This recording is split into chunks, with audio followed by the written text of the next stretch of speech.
UN Security Council rejects Palestinian resolution.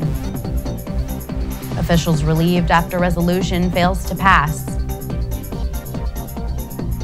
Netanyahu likely to win Likud primaries. And Shas leader Aryeh Deri steps down after scandal.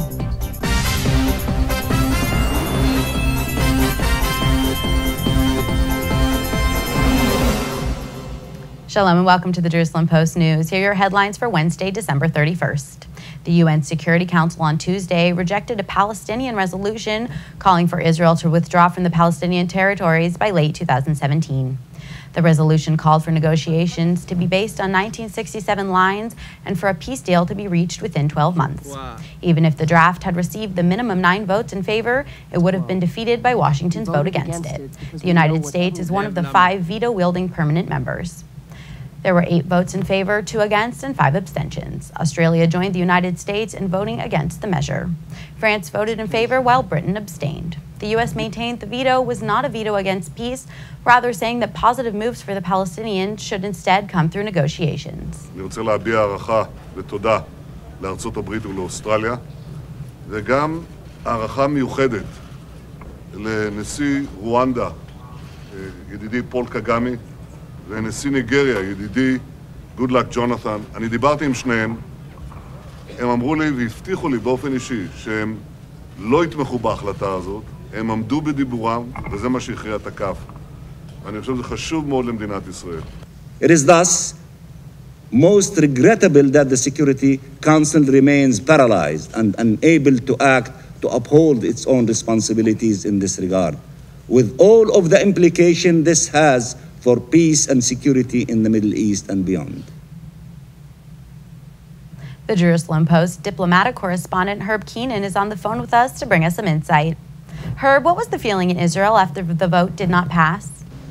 There was a sigh of relief in Jerusalem on Wednesday morning that the Palestinians failed in their bid to get their resolution passed in the UN Security Council the night earlier, unable to get the 9 votes they needed. I think what this shows, on one hand, is that Israel's position in the world isn't necessarily as bad as many thought. 7 countries did not vote for the Palestinians. Israel did well in Africa, where 2 of the 3 countries there on the Security Council abstained. It also shows that the U.S., which made some phone calls on itself, wanted to show the Palestinians that no, they cannot buck Washington's will. Washington made it very clear that they didn't want the Palestinians to go through with this thing. The Palestinians did anyhow, and the U.S. as a result called some of the countries, Korea, for example, and asked them to abstain, which they did.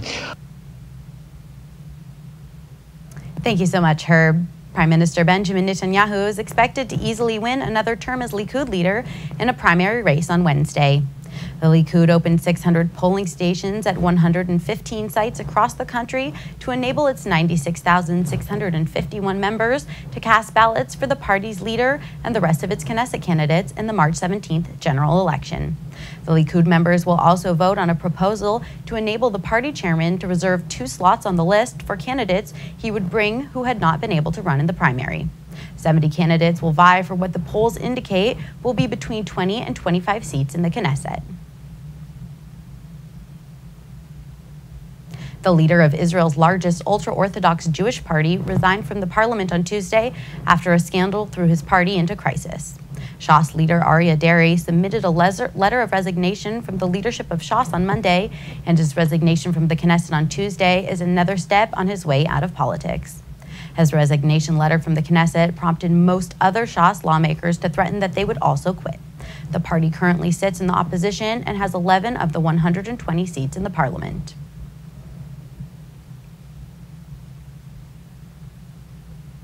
And that's all for today. We'll be back tomorrow with more headlines. For now, shalom from the Jerusalem Post studios.